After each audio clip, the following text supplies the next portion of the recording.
Il se rend discrètement dans un cimetière. Pour l'un de ses contrats, il a besoin d'un ingrédient spécial. De la terre ramassée sur la tombe d'une victime de mort violente. Alors vite fait, bien fait.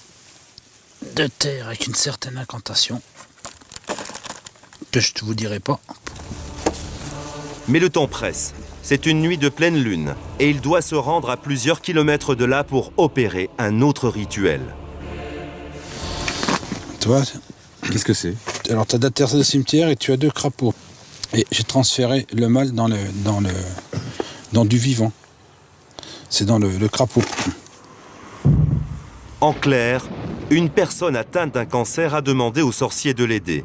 Celui-ci prétend avoir transféré la maladie dans les 2 crapauds et il va maintenant les enterrer. Regarde. Ils sont vivants? Ils sont vivants. Pour traiter les affaires politiques, des rituels de ce genre seraient d'après lui très puissants. Par exemple, il pourrait amener les hommes politiques visés à faire des gaffes, histoire de leur faire perdre les élections.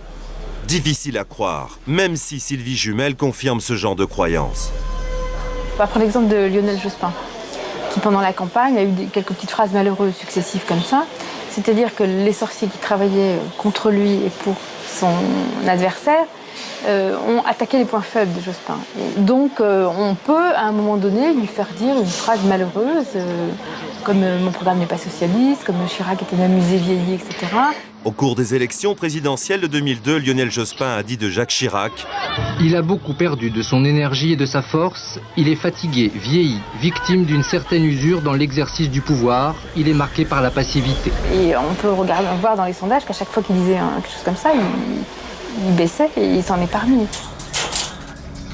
Valois, Sator, Saluxio, Paracle, Gossum, Mortus, Cum, Fils, Sum.